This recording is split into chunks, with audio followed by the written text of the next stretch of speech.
Assalamualaikum warahmatullahi wabarakatuh. Selamat berjumpa lagi di channel Sampurasun, yaitu channel dongeng ceramah dari sejarah. Saudara-saudaraku, para pendengar yang saya cintai, dalam video ini saya akan membawakan cerita bersambung yang berjudul Joko Kendil. Dan untuk saudara-saudaraku yang baru singgah di channel ini, jangan lupa like, comment, subscribe, dan nyalakan tombol loncengnya agar tidak ketinggalan cerita-cerita berikutnya. Marilah kita sambil melihat pemandangan indah, tonton videonya, simak ceritanya. Selamat mendengarkan. Terima kasih.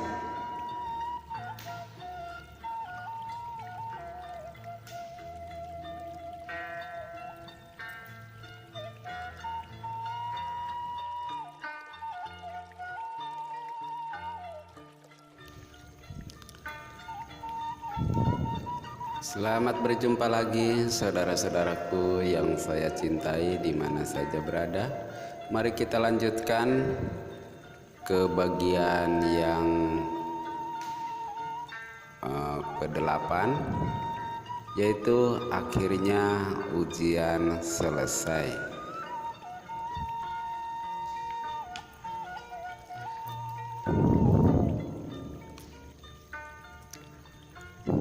Putri Kenanga dan Putri Mawar jatuh sakit.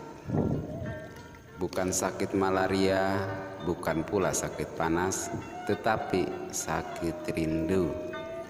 Rindu kepada pemuda yang dicintainya, pemuda tampan yang dilihatnya beberapa kali. Pemuda itu tidak lain adalah Raden Putra, yaitu Joko Kendil yang berganti rupa seperti sedia kala. Putri Melati berkunjung menjenguk mereka. Putri Kenanga berkata dengan sombong, "Adikku, Putri Melati, aku sakit karena jatuh cinta pada pemuda tampan, gagah sekali dia. Tidak bisa dibandingkan dengan suamimu, tetapi pemuda itu tidak pernah datang-datang lagi sekarang." Putri Mawar juga bicara begitu. Katanya pemuda itu gagah sekali. Joko Kendil bukanlah apa-apanya, tidak ada seperseribunya. Dalam hati Putri Melati heran, sebab pemuda yang dicintai kedua kakaknya itu sama. Dan pemuda itu seperti yang mengganggunya di jalan. Pemuda itu memang gagah sekali, tetapi ia tidak sopan. Di tengah jalan menuju pasar, Putri Melati pernah bertemu dengan pemuda itu. Pemuda itu menyuruh Putri Melati bercerai dengan Joko Kendil, dan ia diminta menjadi istrinya. Alangkah kurang ajarnya dia, alangkah sembrononya. Tetapi mengapa kedua kakaknya malah jatuh cinta dengan pemuda yang sembrono itu? Semua itu diceritakan kepada suaminya. Joko Kendil hanya tersenyum-senyum saja.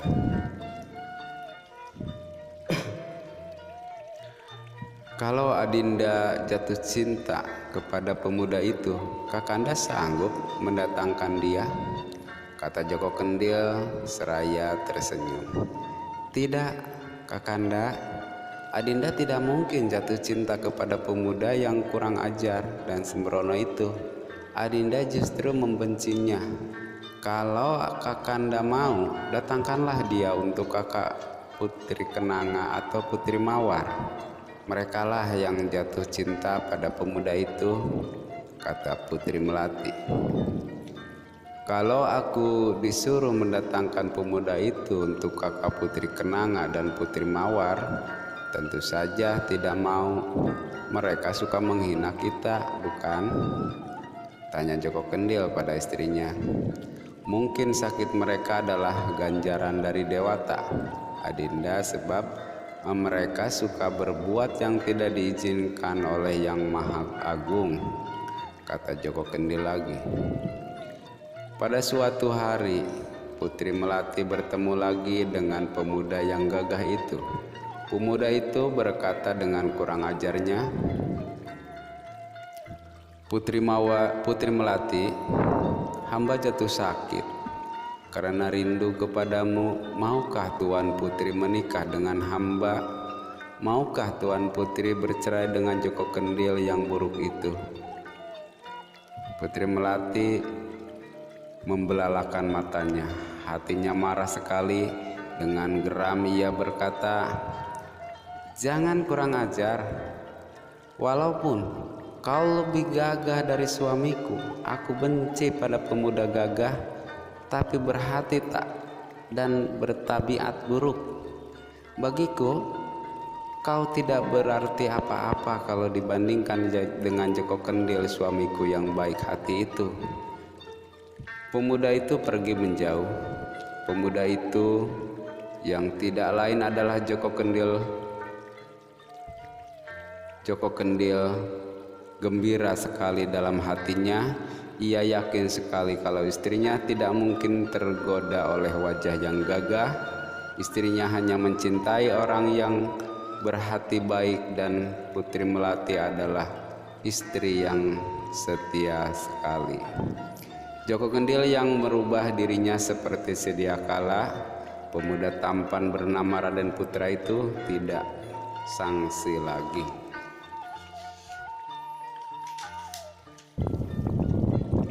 Ia benar-benar percaya dan betul-betul percaya bahwa Putri Melati adalah putri yang diidamkannya selama ini. Hati Raden Putra belum puas menggoda Putri Mawar dan Putri Kenanga. Setelah menggoda Putri Melati, ia tidak segera pulang. Raden Putra mendekati Putri Mawar yang sedang duduk-duduk di taman. Ketika Putri Mawar melihatnya, matanya terbelalak karena takjub. Ia rupanya tidak percaya dengan penglihatannya sendiri. Untuk meyakinkan dirinya, Putri Mawar mencubit lengan dan pipinya hingga berkali-kali. Ternyata aku tidak mimpi, katanya dalam hati, lalu bergegas menyongsong pemuda tampan yang selalu diidamkannya itu. Akan tetapi Raden Putra segera menjauh dari Putri Mawar dan melintas di dekat Putri Kenanga yang sedang melamun. Putri Kenanga langsung berteriak menyambutnya, wahai pemuda impianku, dekatlah padaku.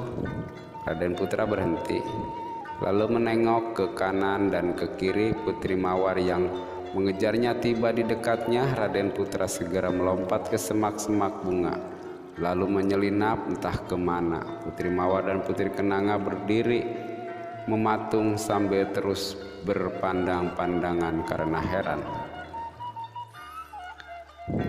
Ada apa kau lari-larian? Tanya Putri Kenanga pada Putri Mawar. Aku mengejar pemuda yang membuatku sakit rindu, jawabnya. Pemuda tadi itu? Tanya Putri Kenanga lagi. Ya, pemuda tadi itu. Tampan bukan? Jawab Putri Mawar. Dia milikku, tukas Putri Kenanga. Dia datang hendak menemui aku. Gara-gara kau, maka dia pergi lagi. Kau benar-benar membawa sial, Mawar. Enak saja merebut milik orang, bantah Putri Mawar. Pemuda tampan itulah yang membuatku sakit, tahu? Dia milikku,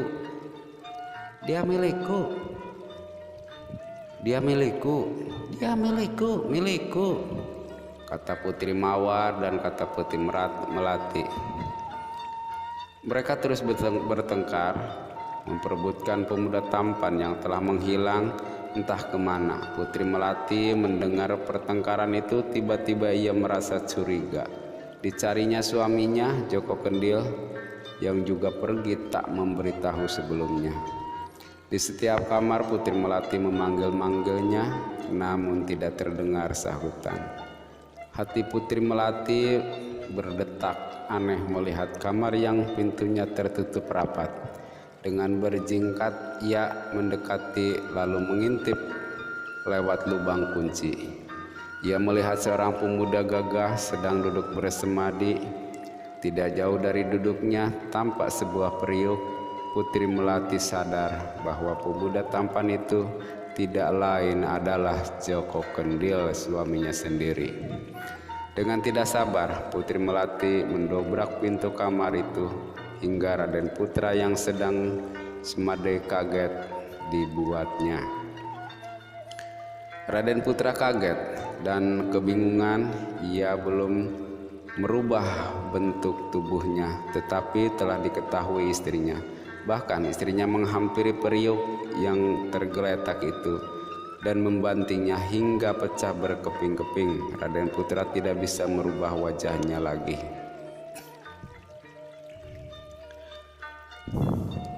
"Kaukah Joko Kendil, Kakanda?" tanya Melati tersenyum. "Benar Adinda, akulah Joko Kendil. Nama asliku sebenarnya Raden Putra." Mereka berpelukan dengan erat. Putri Melati kagum, bangga dan bahagia. Ia berkata lirih tapi jelas terdengar di telinga, "Sudah kuduga, Joko Kendil bukan sembarang pemuda. Aku bangga punya suami tampan, baik hati dan dikasihi para dewa. Mari kita menghadap Ibunda," ajak Raden Putra. Ibunda Ratu terperanjat melihat Putri Melati bergandengan tangan dengan seorang pemuda tampan yang belum dikenalnya. Tentu saja sang ratu akan marah bila Putri Melati tidak segera menerangkan siapakah pemuda itu. "Ibunda, Joko Kendil suamiku sebenarnya adalah Raden Putra, pemuda yang tampan ini." "Mengapa engkau berganti rupa, Raden Putra?" tanya sang ratu. "Maafkan hamba, Ibunda Ratu. Adalah petunjuk dewata, maka hamba merubah rupa menjadi buruk dan bernama Joko Kendil. Semua itu hamba lakukan untuk mendapatkan seorang putri yang cantik, parasnya dan luhur budi bahasanya. Ternyata petunjuk dewata tidak salah. Hamba telah mendapatkan istri yang paling cantik dan paling mulia hatinya di seluruh kerajaan ini. Mulai sekarang hamba telah diizinkan dewata untuk tetap seperti ini, tidak perlu lagi merubah wajah karena Putri Melati telah menangkap basah penyamaran hamba. Itulah batas akhir ujian hamba."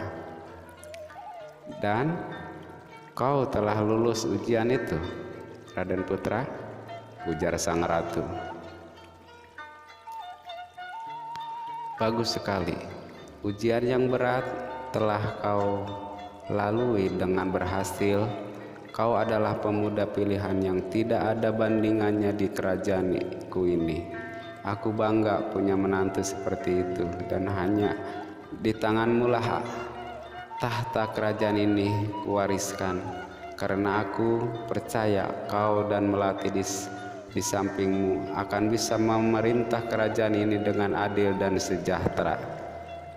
"Doa Ibunda hamba pinta selalu," jawab Raden Putra. Tidak lama setelah peristiwa itu, Raden Putra dinobatkan jadi raja dan Putri Melati jadi permaisurinya. Adapun Putri Mawar dan Putri Kenanga tetap berada di istana, tetap hidup dengan hati merana. Mereka menyesal dengan telah berlaku kasar terhadap Joko Kendil yang buruk rupa itu. Karena perbuatan-perbuatannya itulah maka mereka merana. Mereka bertekad untuk menjadi manusia yang berbudi luhur seperti Putri Melati.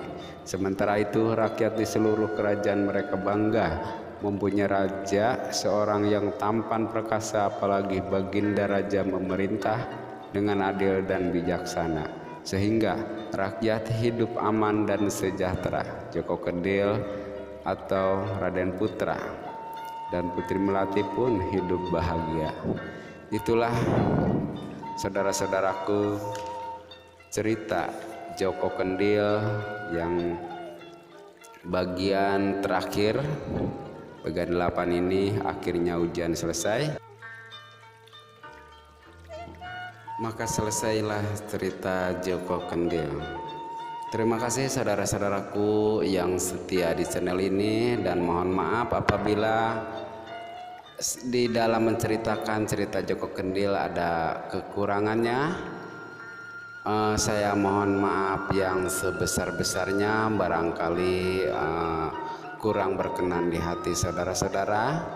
Sekali lagi saya mohon maaf yang sebesar-besarnya, dan mudah-mudahan saudara-saudaraku bisa terhibur dengan cerita ini, dan nantikan cerita-cerita yang lebih seru berikutnya di channel Sampurasun Nurul. Terima kasih yang sudah mendukung, yang udah subscribe, like dan komen. Terima kasih banyak. Sekali lagi saya mohon maaf apabila ada banyak kekurangan dalam menceritakan cerita-cerita tentang sejarah-sejarah atau dongeng. Terima kasih. Wabillahi taufiq wal hidayah. Wassalamualaikum warahmatullahi wabarakatuh.